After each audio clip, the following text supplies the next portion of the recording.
Aujourd'hui, nous avons un épisode exceptionnel à l'image de nos 4 invités, livrés seuls sans nous, à leurs penchants les plus sombres sur la sécurité de Kubernetes.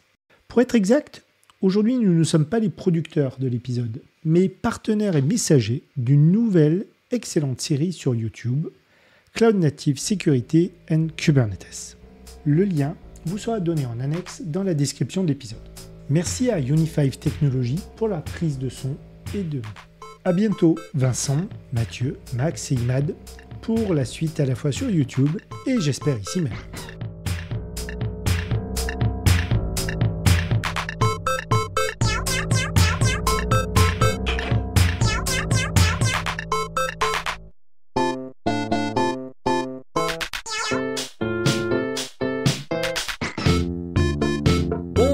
Bienvenue dans cette table ronde. Donc aujourd'hui, on va parler de plein de choses. On va parler de Cloud Security Native. Spécifiquement, on va parler de Kubernetes. Quels sont les nouveaux paradigmes? Bref, on va parler de beaucoup de choses. Alors, je m'appelle Imad Massi Saïd, je suis architecte cloud et je suis chez Uni5 Technologies. Et aujourd'hui, on a le plaisir d'avoir autour de nous des experts qu'on a cherchés un peu partout dans le monde, je rappelle. Donc on est en France, entre la France et au Canada. Donc on va commencer par Vincent Ledon, qui est un expert en sécurité cloud. Vincent, comment vas-tu? Très bien, et toi? Bonjour à tous. Très bien. Moi, je lead les sujets Cloud Native Security avec un focus sur les sujets DevSecOps et Kubernetes Security au sein d'une petite boîte qui s'appelle Point Base en France. Voilà. Merci. Alors, donc là, on a le point de vue sécurité cloud. On a pensé aux développeurs, donc on a avec nous Mathieu qui va nous donner la vision développeur et voir quelles sont les frustrations et nous expliquer plein de choses. Comment vas-tu, Mathieu? Ça va super, merci pour l'invitation. Très Compris. content d'être dans cette table ronde.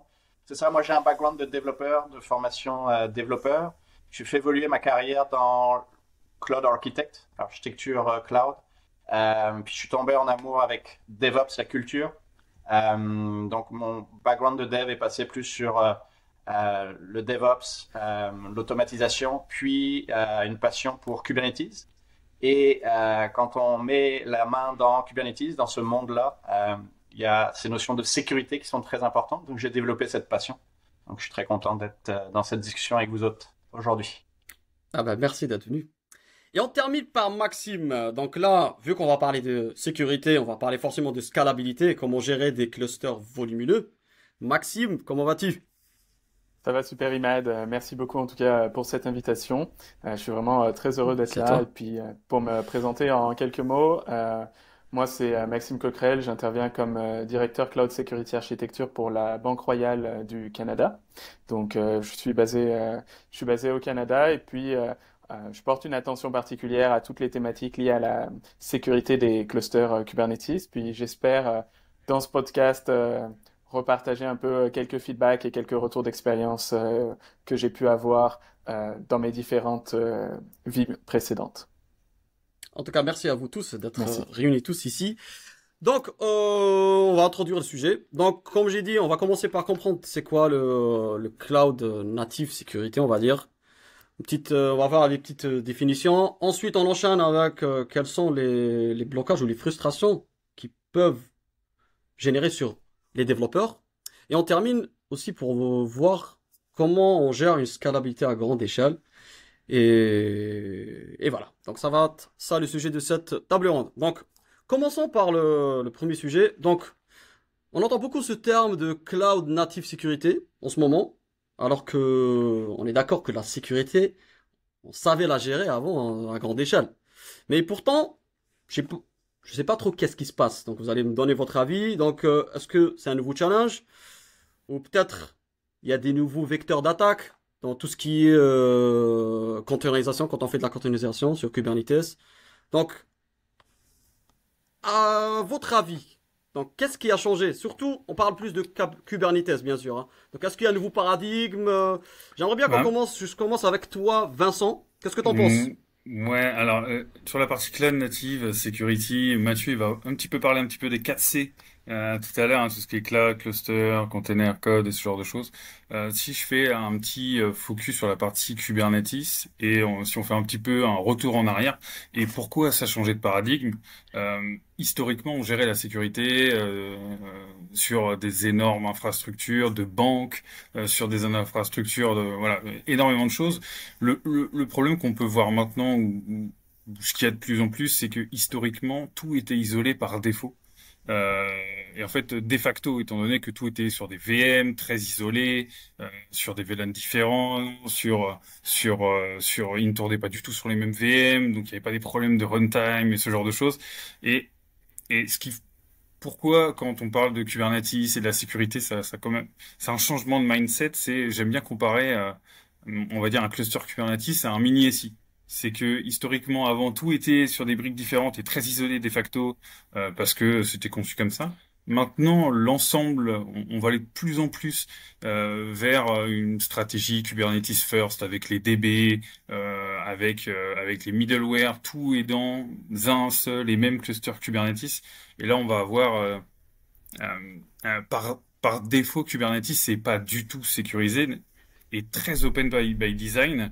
Donc tout ce qui va être isolation réseau, tout ce qui va être runtime protection, comment les conteneurs se comportent, comment les conteneurs interagissent entre eux, interagissent avec les os, interagissent avec le cloud.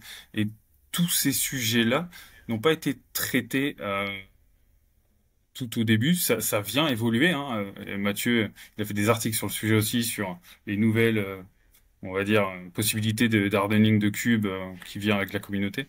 Mais c'est un petit peu tout ça, hein. Il y a énormément dans Kubernetes pas de problématiques, mais en tout cas de points d'attention à respecter, qu'on verra un petit peu plus tard, hein, tout ce qui est MTLS, encryption, code security, container behavior et tout ce genre de choses. Et je pense pour sécuriser ce type d'environnement, il est vraiment, alors moi j'aime bien prendre le point de vue un petit peu offensif très souvent, mais c'est pour se protéger d'attaques et ce genre de choses, c'est bien comprendre les risques. Avoir un avis critique sur la technologie qui est Kubernetes et ce genre de choses, ou le cloud, pour vraiment être en capacité de correctement se défendre et à l'échelle. Je sais pas ce que vous en pensez, vous. Ouais, j'aimerais bien entendre. Bah, je vous laisse, hein. Allez, on va pas. Cool. Bah, si je peux enchaîner. Bien sûr. Tout à fait d'accord avec toi, Vincent. Puis moi, ce que j'aime voir, c'est que, par exemple, avec mon background de dev qui a appris Kubernetes et puis qui a dû apprendre plus la sécurité, un peu de façon naturelle. Pourquoi? Parce que quand on regarde, comme tu l'as dit, c'est des nouveaux paradigmes. Puis quand tu regardes le landscape de la CNCF, c'est là que ça te permet de te dire que on peut tous apprendre de différentes industries, de différents projets open source. On peut apprendre et partager des connaissances, notamment sur la sécurité. Puis j'aime ça voir, là, tu l'as dit Vincent, il y a cette notion des 4 C. Donc la sécurité et autres peut être vue, par exemple, la sécurité dans ton code, la sécurité dans ton container, la sécurité dans ton cluster. Puis ton cluster, il est sûrement sur un cloud provider. Donc le quatrième C, c'est sur le cloud. Puis là, on peut voir ce qu'on appelle un modèle de responsabilité partagée. Qui fait quoi et comment, puis comment on peut être efficace et collaborer aussi là-dessus. Donc ça, c'est assez passionnant parce que quand tu regardes sur le code, est-ce qu'on peut faire du scanning de sécurité de ton code, des dépendances que tu as, est-ce qu'on peut faire des tests, des pain testing, est-ce qu'on peut faire des tests d'attaque sur peut-être des choses communément connues sur le code en lui-même, tes API, tes applications web, etc. Si on passe sur le container, comment on met à jour les images de base? Est-ce que ces images de base sont sécuritaires par défaut? Est-ce qu'on peut aller les scanner? Est-ce que ton container roule en non-privilege? Donc tout ça, c'est des bonnes pratiques. Est-ce qu'on va faire du container image signing pour vérifier la provenance de ce container? Si on descend maintenant sur le cluster, avoir des bonnes approches de list privilege, avoir les privilèges restreints nécessaires et pas plus. Est-ce qu'on peut avoir la segmentation réseau au niveau du cluster avec les network policy? Est-ce qu'on peut avoir des standards sur les security des pods, donc les métadonnées et les capabilities, les capacités de ton pod, et encore une fois utiliser ce qui est restreint et nécessaire. On peut parler de service mesh aussi pour ajouter plus de sécurité. Puis sur le cloud, avoir des bonnes pratiques d'infrastructure as code, security as code, encore une fois, avoir le least privilege en tête. Donc, c'est assez passionnant parce que là, c'est beaucoup de choses, mais là, chacun a son rôle à jouer. Puis comment on peut collaborer, éduquer les uns et les autres et apprendre tous ensemble. Donc, je trouve ça assez passionnant. Ça serait pas mal ma prise sur un peu ces nouveaux paradigmes, très excitants et passionnants. Maxime, est-ce que tu as quelque chose, toi, à partager? Oui, exactement. En fait, je suis en phase avec ce que vous dites. Et puis, en fait, j'ai retenu un point, en fait, vraiment particulier. C'est que dans ce cas-là, en fait, on parle de nouveaux vecteurs d'attaque, en fait. Et en fait, si on step back, en fait, et qu'on prend un peu de hauteur sur le sujet, en fait, historiquement, les équipes de sécurité, ben, quand elles designaient une architecture, souvent cette architecture-là, elle est liée avec ce qu'on appelle un threat model, en fait, qui va être une analyse des différentes menaces qu'on va avoir pour notre application. Et en fonction des différentes menaces et du type d'acteur qui peut potentiellement nous attaquer, on va mettre en place des contrôles de sécurité. Et en fait, là où ça se complexifie un petit peu dans un environnement comme Kubernetes, en fait, c'est que ce sont des environnements vraiment qui sont très larges et très complexes. Comme Vincent le mentionnait, on peut comparer ça à un SI.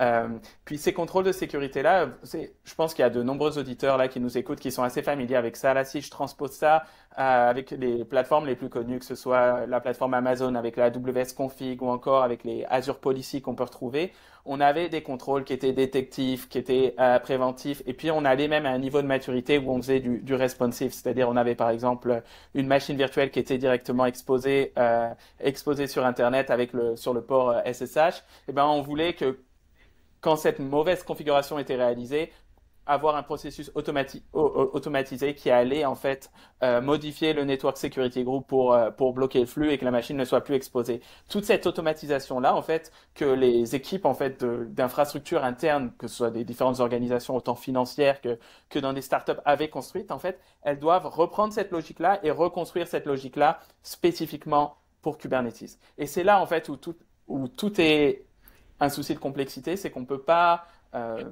partir et se dire on va créer un cluster Kubernetes qui va être sécurisé à 100%. Ce serait tellement d'efforts, ce serait quelque chose de quasiment impossible en fait. Et donc on va devoir faire des choix et c'est pour ça qu'on va devoir évaluer notre niveau de risque. Moi, ce que j'aime bien dire, en fait, et la première chose que je regarde, c'est quand on a souvent une équipe de développeurs qui vient nous dire, OK, ben nous, on voudrait déployer telle application dans ce cluster-là. Les premières questions qu'on va lui poser, c'est quels sont les actifs que ton application va contenir? Quels sont les différents types de données que ton application va héberger? Si ce sont des données qui sont uniquement publiques, vous n'allez pas appliquer le même effort et les mêmes contrôles de sécurité en fait pour sécuriser votre application. Versus, vous allez appliquer, votre application, elle va héberger des données, ce qu'on appelle les PII, des informations personnelles. Là, dans ce cas-là, vous allez avoir une attention qui va être beaucoup plus particulière. Vous allez avoir des nouveaux types de menaces qui vont s'attaquer, puis des nouveaux vecteurs d'attaque parce qu'en fait pour une personne malveillante un attaquant en fait c'est des données qu'il va potentiellement pouvoir revendre qui ont une plus grande valeur. Donc je pense que c'est ça aussi qu'il faut prendre en considération. Oui, il y a beaucoup d'outils à mon sens sur le marché pour combler ces paradigmes, mais pour moi la première étape c'est avant toute chose c'est regardez, faites une analyse des différents types de menaces, des différents types d'acteurs qui peuvent potentiellement attaquer vos applications avant de faire quoi que ce soit. Ça, c'est vraiment, à mon sens, mon retour d'expérience numéro 1, c'est le step 1. Et après, en step 2, vous allez regarder quels sont les différents en fonction des menaces, les différents types de contrôle de sécurité que vous allez vouloir appliquer. On s'entend que là aussi, c'est un exercice, un effort de tous les jours. Là, il faut que ce soit vraiment progressif parce que vous allez avoir des nouvelles menaces en fait qui vont apparaître au fur et à mesure que vous allez atteindre un certain niveau de maturité avec vos environnements Kubernetes. Et puis pour ça, en fait, pour vous aider à démarrer, souvent on entend mais oui, mais moi je connais pas forcément les menaces que je peux avoir dans mes clusters Kubernetes. Vous avez ce qu'on appelle des threat matrix. Vous avez des threat matrix pour les conteneurs, pour Kubernetes, et vous en avez une qui a été créée par Microsoft à ce sujet, qui va vous donner une baseline. Et à partir de cette baseline, vous allez pouvoir dire, OK, on a tel vecteur d'attaque qui peuvent s'appliquer. On pense qu'ils peuvent s'appliquer à nos clusters. Et identiquement, pareil pour les security control. Ça, c'est aussi quelque chose où souvent on me dit oui, mais moi je sais pas forcément quel security control je veux commencer avec quel baseline. Et là, pour ça, en fait, moi je vous invite à consulter la Cloud Security Matrix, en fait, qui est donnée par la Cloud Security Foundation. En fait, ils ont une matrice en fait avec une liste de contrôles et vous allez pouvoir sélectionner les contrôles en fait qui vont s'appliquer à vos clusters et à vos applications. Voilà, c'est un peu tout. Ah bah Pour ma part, merci cette pour partie. Avec plaisir. merci pour c'est bien d'avoir enfin votre point de vue tous. Mais moi je vous pose une question parce que là je vois qu'on est rentré dans un nouveau paradigme. Donc ceux qui nous regardent, ils vont se dire bah, je pense que ça fait un peu peur aux gens. Je vous pose une question. Donc est-ce que avec ce nouveau paradigme, donc c'est plus compliqué d'être secure et compliant dans des contextes par exemple comme PCI DSS par exemple. Donc là je vois un truc simple, c'est déjà compliqué. Alors si on rajoute une couche de complexité, comment on fait? Ça Je vous nécessite laisse. d'être vraiment rigoureux. Et comme il disait tout à l'heure, Maxime, c'est de bien qualifier tous les workloads qui ont besoin d'avoir comment dire, cette compliance, cette réglementation.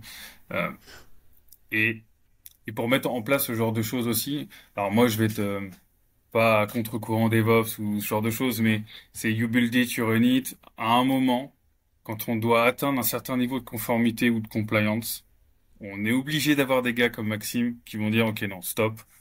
On va vous fournir tel et tel CI/CD as a service qui respecte telle norme de sécurité avec tel process de remédiation, telle analyse de CVE au niveau du runtime et tout ce genre de choses. Euh, faut vraiment être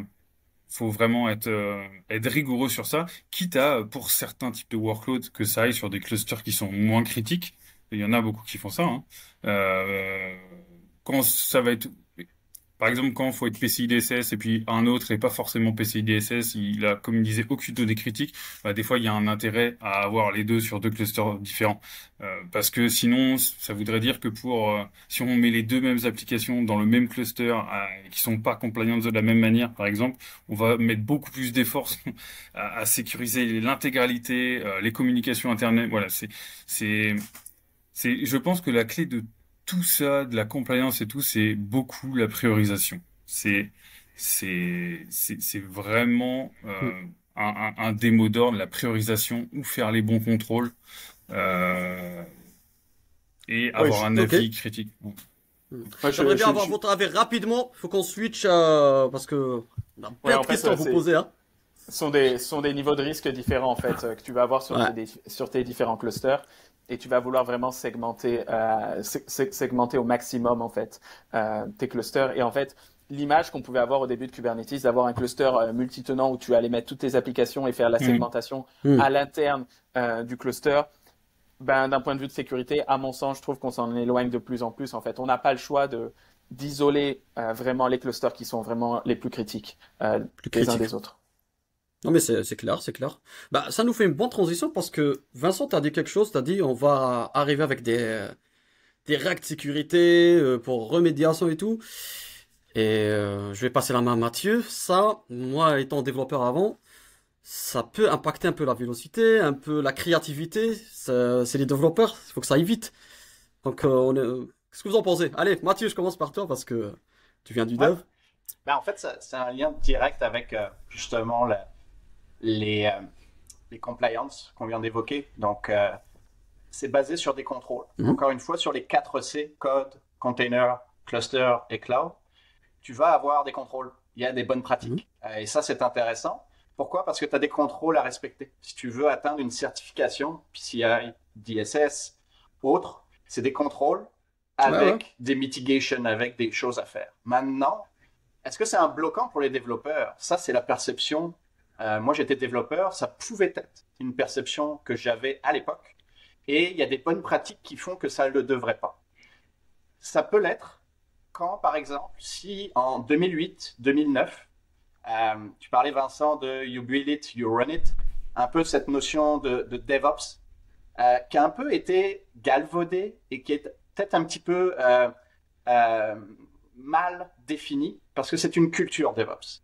Et on ne dit plus le dev, parce que DevOps est venu d'un courant qui était le dev faisait des choses, il passait son code et il demandait au security team de faire des choses, il demandait aux ops de le déployer, il demandait aux testeurs de le tester. Donc il y avait il n'y avait pas de ownership, il n'y avait pas vraiment d'implication et de vraie collaboration.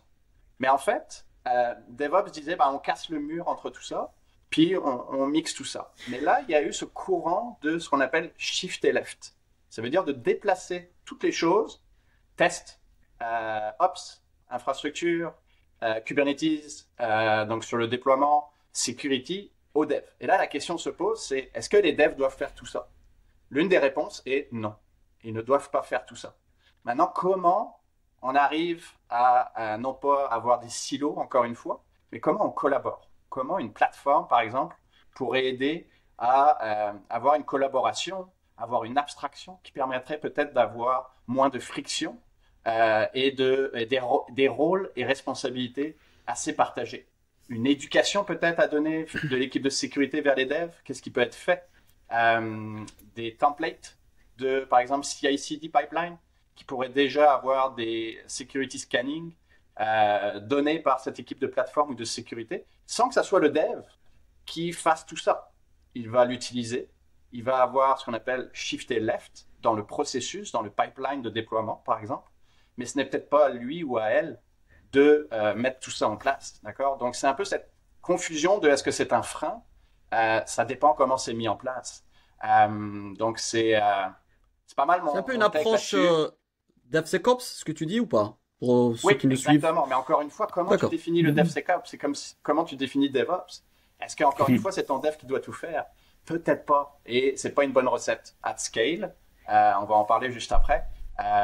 C'est pas forcément une recette miracle et une recette D'accord. gagnante là-dessus. Donc, il faut mieux favoriser l'éducation, puis l'automatisation, encore une fois, et certaines abstractions. Je reviendrai dans un prochain point.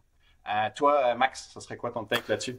Ouais, en fait, moi, je pense que vraiment, ça dépend du type d'organisation, en fait, là où le développeur va travailler. Je pense que dans une startup, il aura vraiment peut-être plus de liberté, vraiment pour construire un environnement, jouer avec cet environnement, que dans une organisation comme une organisation financière, en fait, où il y a une forte régulation, où il y a des forts audits là-dessus. Après, tu sais, si je parle un peu de mon retour d'expérience, là, tu sais, quand j'ai commencé à travailler là dans les équipes sécurité, on avait des développeurs qui venaient nous voir puis ils nous disaient, oui, on voudrait tester telle feature, on voudrait faire ça, etc. La réponse par défaut, c'était, non, tu peux pas faire ça. Non, tu peux pas faire ça parce qu'on doit être conforme à telle régulation, etc.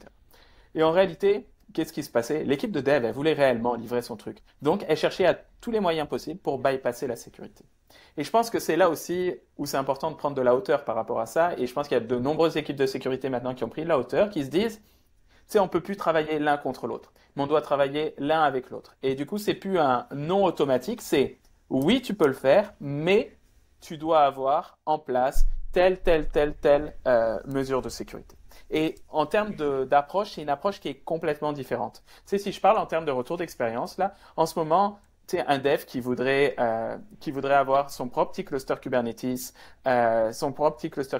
pour pouvoir tester ses déploiements. Tu sais, moi, je pense pas que il faut le bloquer. Il faut lui donner la possibilité de faire ça parce que c'est ça aussi qui développe la créativité, en fait.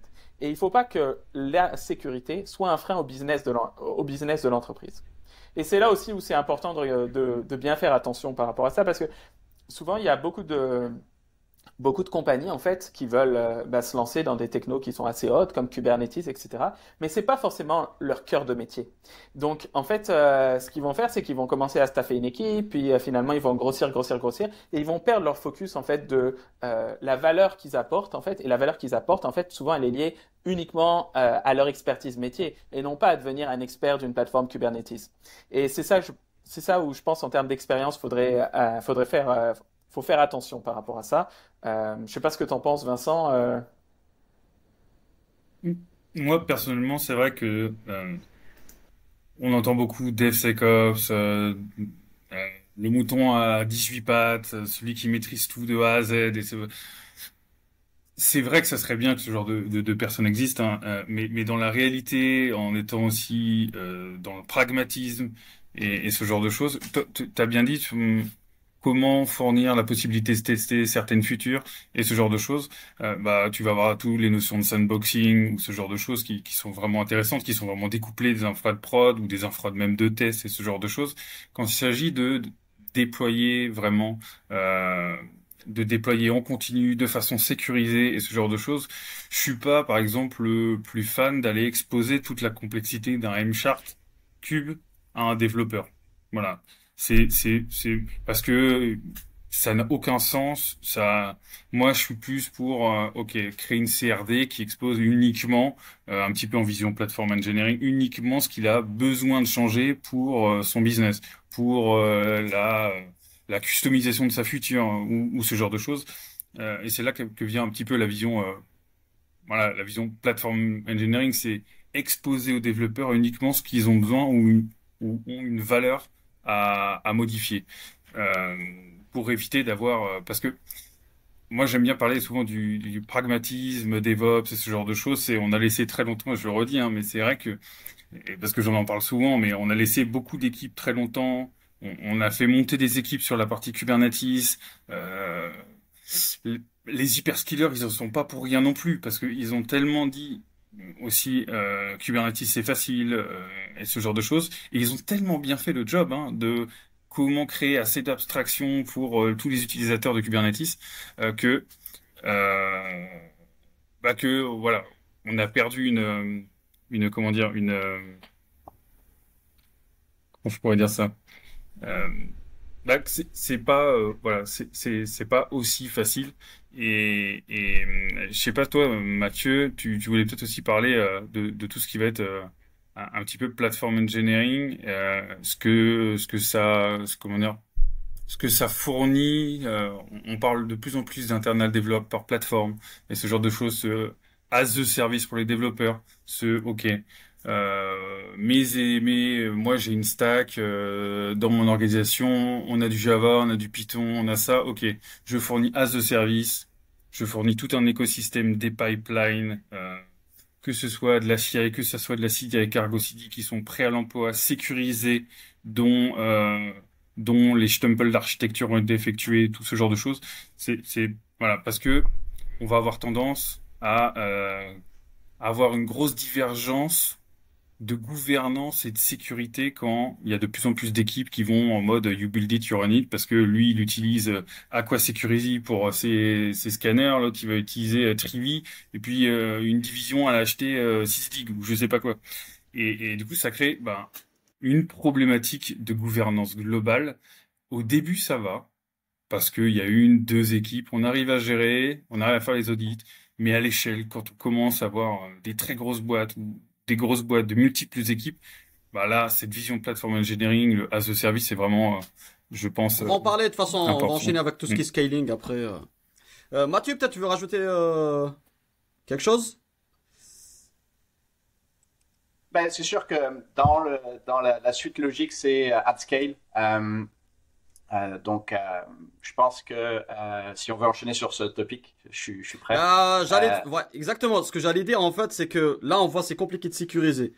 C'est compliqué déjà pour les développeurs pour enlever les frustrations et tout. Maintenant, scale et tout ça, comment on va faire? Donc c'est une suite logique effectivement, Mathieu. Vas-y, je te laisse. Allez. Ok, je peux le prendre. Je pense qu'il y a quelque chose qui a été dit qui est assez intéressant depuis le début. C'est que c'est, par exemple, en sécurité, mais ça, tu peux l'appliquer même en développement. Des bonnes pratiques, c'est de l'apprentissage continu. Puis, encore une fois, en sécurité, tu vas avoir tes contrôles. D'accord? Pour chaque contrôle, tu as des solutions, tu as des implémentations. Encore une fois, au niveau de ton code, de ton container, de ton cluster, de ton cloud. Ça, c'est des solutions. Puis, malheureusement, avec la sécurité, c'est qu'il y a zéro sécurité et solution qui est parfaite. C'est des choses complémentaires, c'est des couches de sécurité. Puis par exemple, si quelqu'un arrive à passer la première couche de sécurité, normalement, il y a une deuxième couche qui va l'empêcher de, par exemple, faire des mouvements latéraux et des choses comme ça. Donc ça, c'est des bonnes pratiques et des combinaisons de sécurité, check, guardrail qu'on appelle. Là, tu dois aussi ce qu'on appelle monitorer.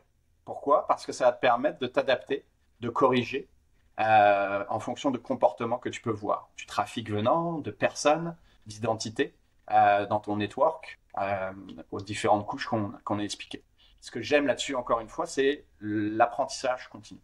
C'est avec toutes les parties prenantes ici. C'est pas juste la sécurité qui fait ça dans son coin, c'est donner de la visibilité. Maxime, tu as dit un très bon point. Souvent, c'était à l'époque, puis on peut toujours le voir, c'est j'ai besoin de ça, non, c'est pas possible. Les ops disaient c'est pas possible d'utiliser telle version parce qu'on utilise telle version. La sécurité dit non, on peut pas pour telle raison. Maintenant, comment on apprend, comment on collabore mieux, comment on est plus efficace? Parce qu'à la fin, ce que tu veux, c'est que ta compagnie, elle livre de la valeur aux utilisateurs finaux. Donc, en termes d'équipe et de tous les personas, toutes les parties prenantes, comment on collabore? Et puis, je pense qu'en ce moment, la plateforme engineering, qui est vraiment un peu des bonnes pratiques basées sur la culture DevOps, va permettre un peu d'aider là-dedans. Donc, ce qui est intéressant, par exemple, c'est une abstraction des choses. En tant que développeur, tu le disais, Vincent, je suis pas sûr qu'un développeur devrait toucher à un Helm chart, right? Il y en a qui le font, mais quand tu veux grandir et grossir, quand tu veux ajouter du monde, des personnes qui connaissent pas Kubernetes, ils doivent se concentrer sur leur valeur ajoutée sur le code d'une API, d'une application web, d'une application mobile. Est-ce qu'ils ont vraiment envie de faire du Kubernetes et du Terraform? Peut-être pas. Et encore une fois, Maxime t'a dit un très bon point, ça dépend de la taille de la compagnie aussi dans laquelle vous travaillez. Mais plus tu vas grossir, plus tu veux donner de la stabilité et de la vélocité pour délivrer de la valeur à tes clients finaux, et ben, tu vas vouloir t'organiser. Donc là, il y a ce qu'on appelle la team topology qui permet de dire, j'ai une équipe de plateforme qui va abstraire le maximum.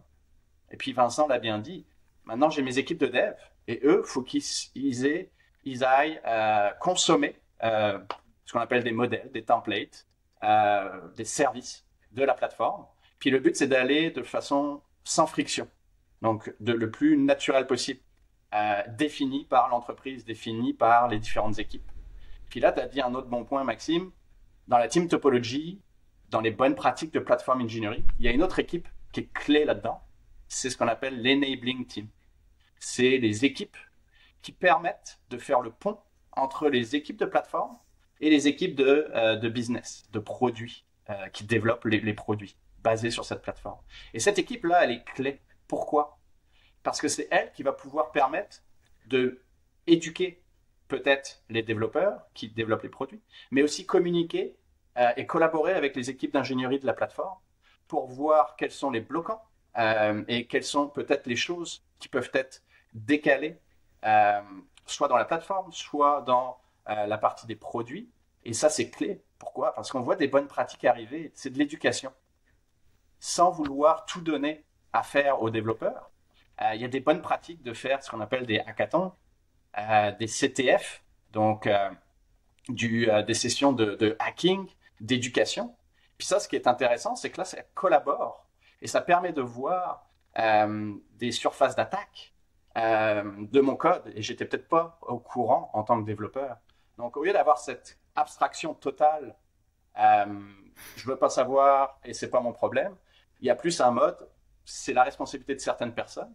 Mais si j'ai cette notion d'éducation, de savoir et de savoir les impacts de si je fais pas ça ou si je le fais pas bien, ben, quels pourraient être les autres impacts. Donc, encore une fois, il y a cette collaboration qui existe, il faut pas la négliger. Maintenant, il y a aussi la séparation des concerns qu'on appelle, donc des rôles et responsabilités. Donc, je pense que c'est clé pour une stratégie à grande échelle d'être organisé comme ça.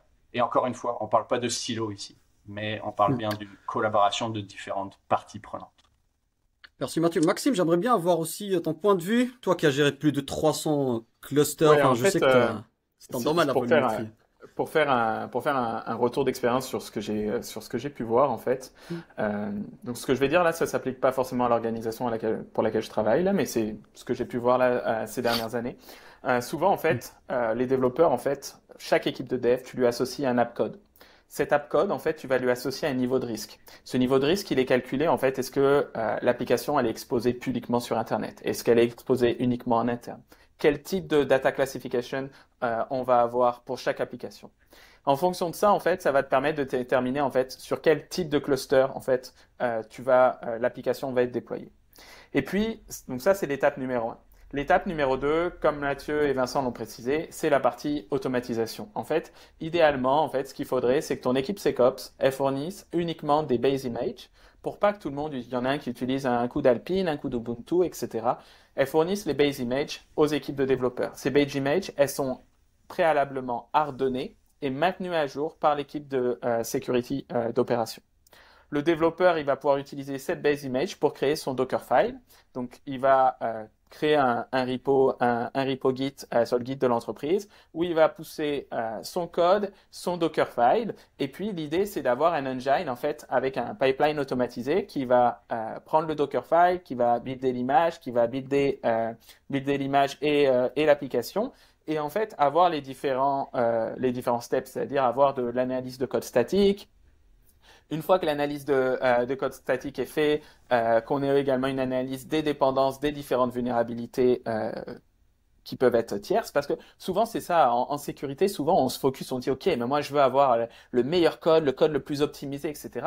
Mais la plupart du temps, la majorité, les vulnérabilités, elles viennent des librairies externes que tu utilises et qui vont compromettre ton application. Donc c'est également important d'avoir ça, et parce que d'avoir un outil comme, je vais citer Snyk, mais il y en a d'autres qui existent sur le marché qui vont pouvoir scanner tes différentes librairies et avertir ton équipe de sécurité quand il y a une vulnérabilité qui est faite. Je sais pas si on regarde un petit peu l'actualité de ces dernières années, on a pu voir, il y a de plus en plus, même dans des vulnérabilités, même dans des librairies open source comme OpenSSL ou quoi, même des fois des vulnérabilités, qui ont été causées parce qu'il y a eu un malicieux développeur qui a réussi à faire une pull request. Cette pull request a été approuvée, ça a été mergé, puis ça, c'est une librairie qui va être utilisée par des dizaines de milliers d'applications. Et donc, la vulnérabilité va se retrouver dans votre application.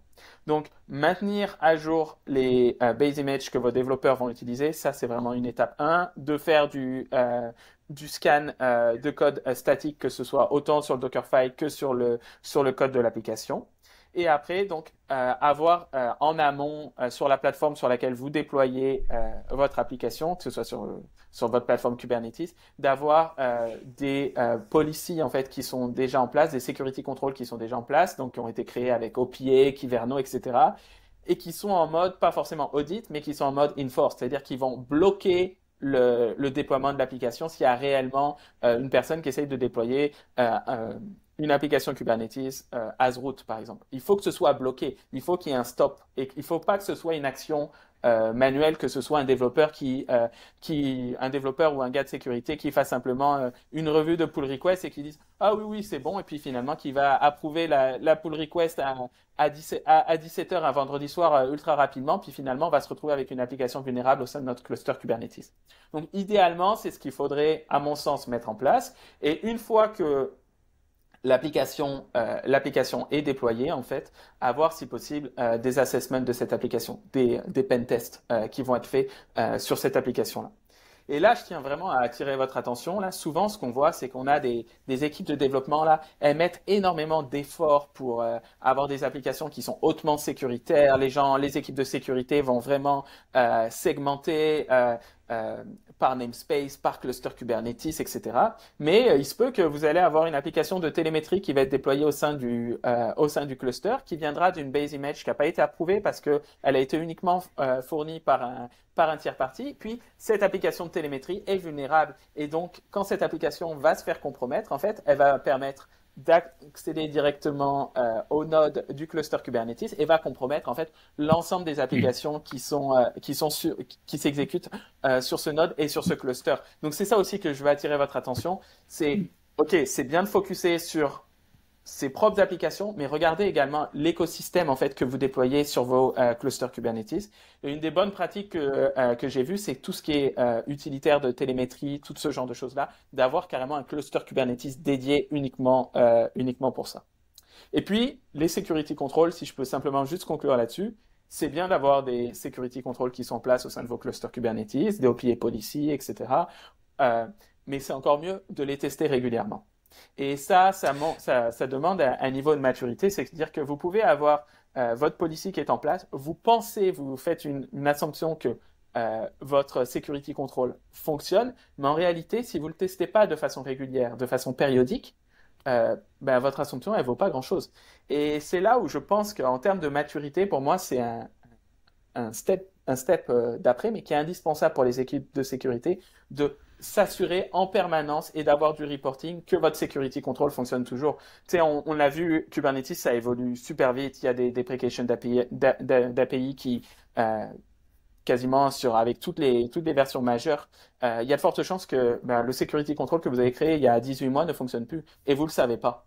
Et ça, vous avez une Mm. idée en disant oui, moi j'ai créé 200 policies, mon cluster il est super secure. Et puis en fait, vous allez avoir un pen test et puis le gars il va vous montrer, il va vous dire voyez, ce contrôle-là il est plus valide. Et puis vous allez vous rendre compte que ça fait 12 mois qu'il est plus valide parce qu'il y a eu une déprécation euh, de l'API de l'API de Kubernetes pour ça. Donc c'est ça aussi que je veux attirer votre attention. Créer des contrôles c'est bien, les tester c'est encore mieux. Voilà, c'était un peu Une tout ce petite que j'avais à dire. question, Maxime, selon ton retour d'expérience, tout ce que tu évoques là, c'est très important. Mais après, selon ton retour d'expérience, ça prend combien de temps au niveau maturité équipe? Il faut des skills, il faut du temps, il faut du budget. C'est Exactement, il faut des skills, du temps et des budgets, c'est vrai. Ça, je suis tout à fait d'accord avec toi. C'est pour ça que souvent, moi, ce que je recommande, c'est une organisation qui a commencé à se former sur un écosystème d'un cloud provider particulier. Même si des fois, financièrement, c'est pas forcément super avantageux parce que c'est un cloud provider qui a peut-être un pricing qui va être plus cher. Changez pas de direction tous les 12 mois ou 18 mois. Et souvent, on se rend compte que ces directions, ces changements de direction, de plateformes sur lesquelles vos applications sont hébergées, souvent ce sont des directions, des changements politiques. Il y a un nouveau senior vice président qui arrive et qui ah dit ça. il faut plus utiliser Azure, il faut utiliser AWS. Et là, en fait, vous allez démotiver vos équipes et surtout, vous allez perdre toute l'expertise qui a été acquise et tout Ouais. l'effort qui a été acquis. Et c'est ça, je pense que c'est aussi important d'un point de vue, pas forcément que technique, mais d'un point de vue management, de faire super attention à ça. Après, pour maintenir toutes ces plateformes-là, ça demande du temps. Et c'est pour ça qu'il faut se poser la question de se dire, OK, Kubernetes, c'est bien. Je sais qu'on est dans un webcast pour Kubernetes, mais est-ce qu'en Ça vaut le réalité, coup. j'en ai réellement besoin ou pas? Et Ouais. ça, c'est vraiment une question à se poser parce que simplement, vous pouvez avoir simplement faire rouler euh, Un vos ACA, Azure Container. un Azure Container Instance ou même, je sais que j'ai déjà eu l'occasion de discuter avec Mathieu à propos de GKE Autopilot. C'est ça, c'est des questions aussi qu'il faut se poser. Tu sais, moi, j'ai commencé à travailler avec Kubernetes en 2016. C'était les versions 1.3, tu sais, il n'y avait pas d'airbag, etc. Et en fait, on déployait ça sur des EC2 AWS avec COPS. À chaque fois qu'on faisait un upgrade, ça cassait en fait les outils de télémétrie qui étaient déployés dans le cluster, etc. En fait, on se rendait compte que finalement, notre expertise métier, elle n'était pas de maintenir des clusters Kubernetes à jour. Et finalement, c'est là Ouais. où on investissait quasiment tout notre temps. Et on n'apportait plus forcément de valeur sur la partie business de l'entreprise. Business. Et c'est ça aussi qui est important de faire attention. C'est beau, il y a des beaux buzzwords, mais est-ce qu'en réalité, posez-vous toujours la question, est-ce que j'en ai réellement besoin ou Du est-ce que je veux cube ou faire pas. comme tous les autres? Voilà, Effectivement. Merci beaucoup, Maxime. avec plaisir. Vincent, Alors, je est-ce que tu veux vais rajouter? rebondir sur juste deux choses, une de Mathieu et une de Maxime, sur voilà, la partie gestion des CVE, sur la partie app sur Kubernetes. Et tout à l'heure, on a pas mal parlé on peut pas parler de Kubernetes sans la conception des Dockerfiles, sans la conception des containers, ce genre de choses. Mm. Et pourquoi? On va souvent mettre en place du CVE management avec du sysdig ou du Palo Alto ou tout ce qu'on veut. Et ce qu'on va souvent retrouver, c'est beaucoup de bruit en production.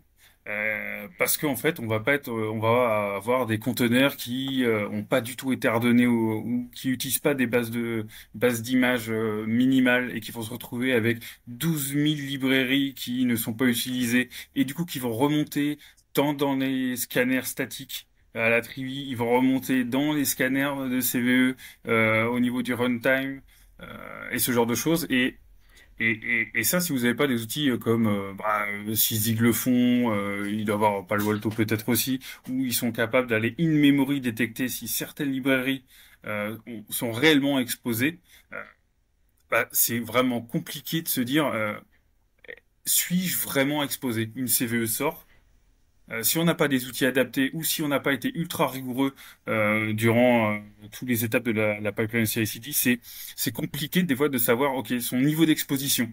Parce que on va faire une recherche dans notre petit dans nos petits rapports en disant est-ce que j'ai une CVE Titi Toto qui est détectée ou non. On va voilà, il y aura un oui qui va ressortir, mais il y a aucune personne qui va savoir vraiment ou va faire vraiment une analyse de risque poussée en disant tu es vraiment vulnérable parce que tu utilises vraiment en mémoire ce genre de choses. Donc ça c'est vraiment super important. Et c'est pour ça qu'on est obligé quand on parle de cube de parler de CI/CD, des best practices de containers, des containers distrustless. Pourquoi on fait autant de buzz sur les vraiment des images minimales avec vraiment très peu de binaires qui ne contiennent pas de shell, donc on peut pas faire de reverse si on se fait attaquer de l'extérieur et ce genre de choses. Ça c'est super important.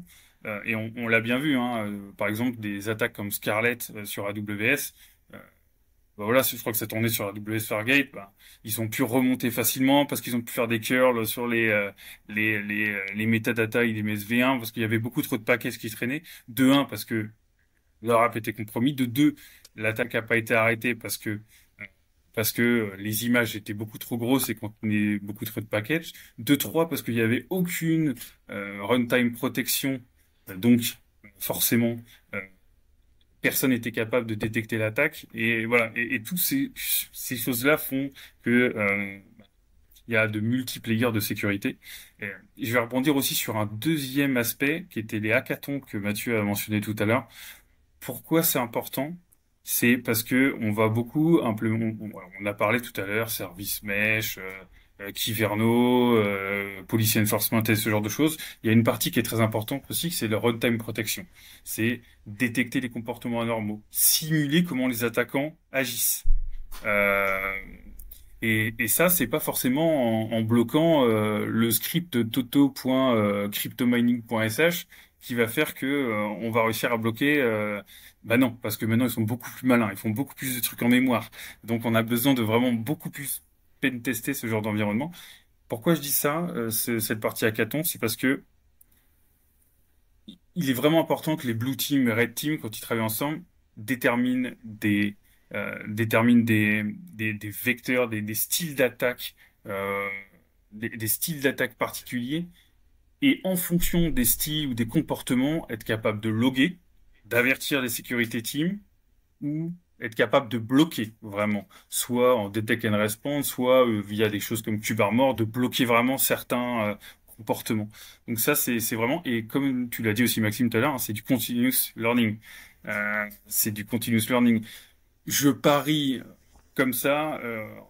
On a beaucoup parlé de crypto mining avant, on a beaucoup parlé de failles OpenSSL avant, et ce genre de choses. Là, c'est pas improbable qu'il y ait des failles PBF qui vont sortir dans les 1 à 2 ans qui vont venir. Parce que voilà, c'est des choses, il y a des choses qui commencent à arriver. Donc, si les équipes de sécurité ne se réentraînent pas, se forcent pas à un petit peu challenger les choses, Ouais.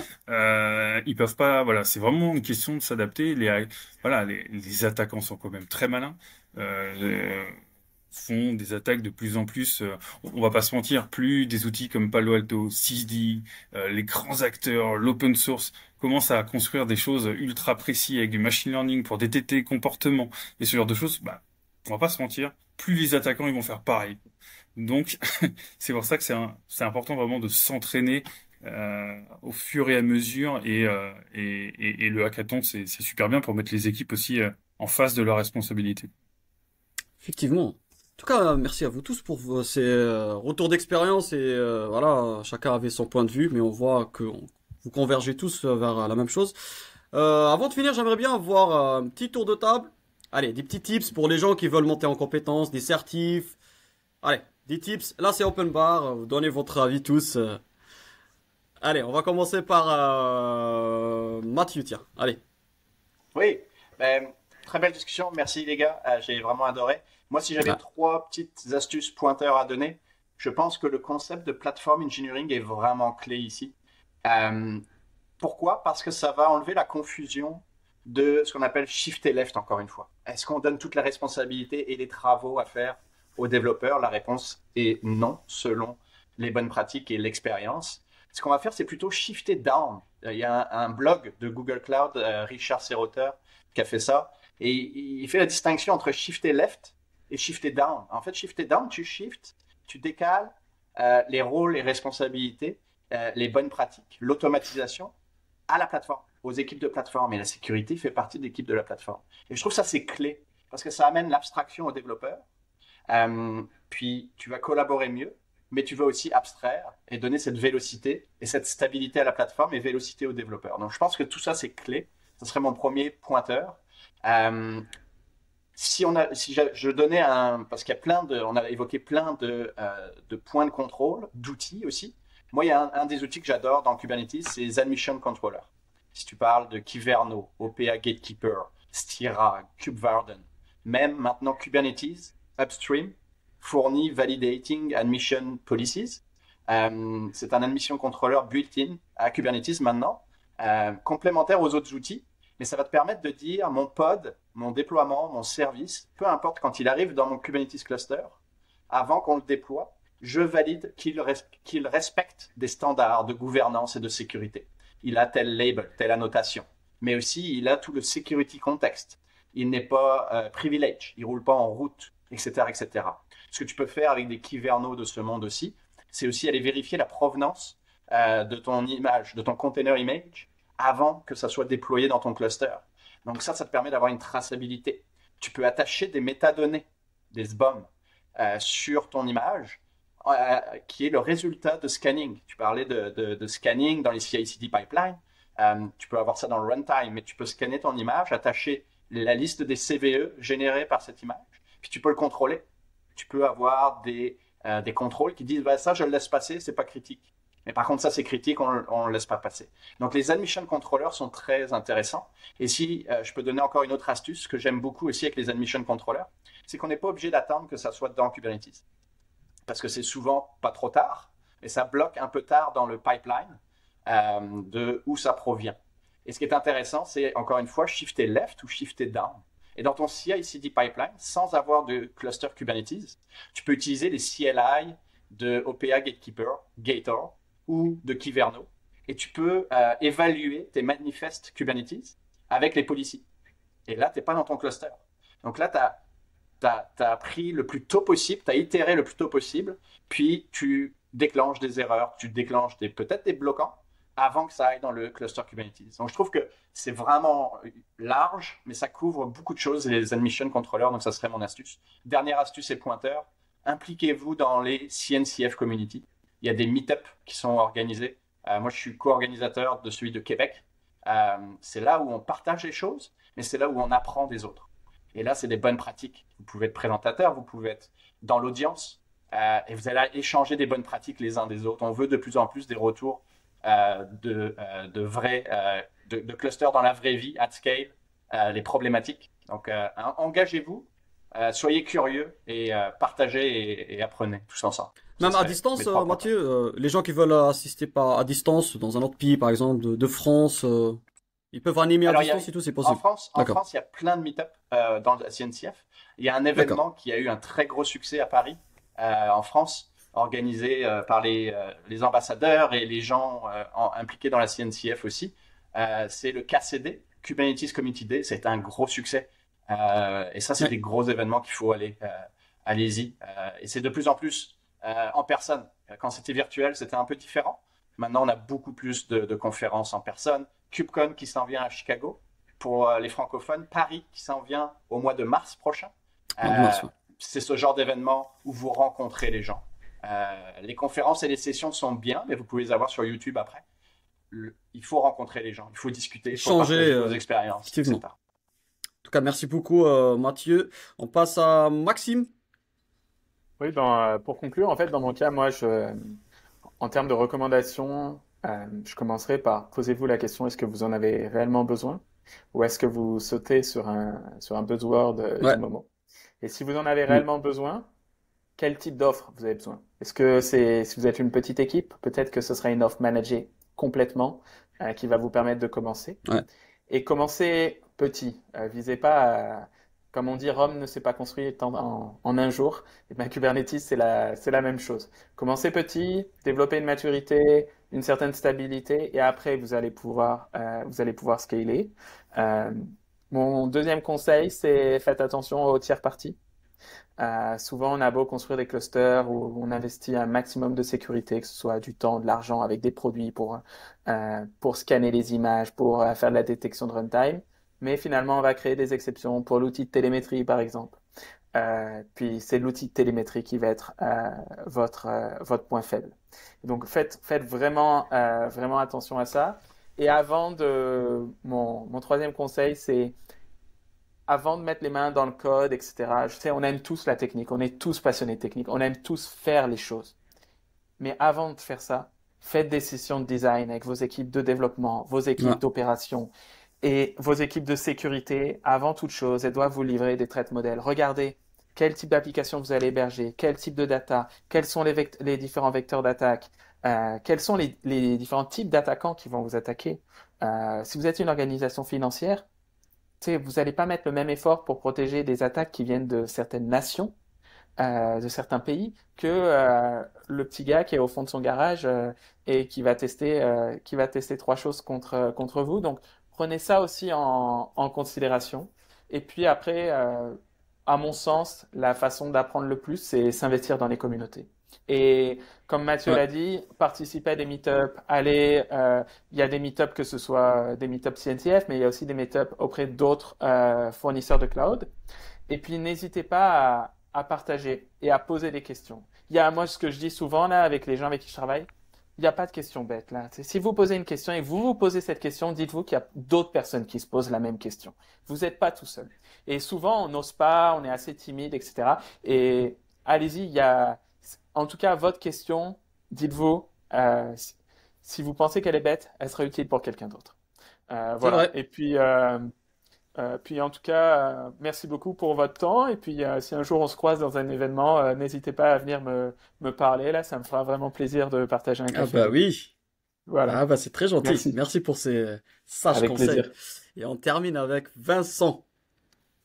Ouais, alors moi, un petit conseil, mais c'est super basique, mais Kubernetes, c'est pas magique.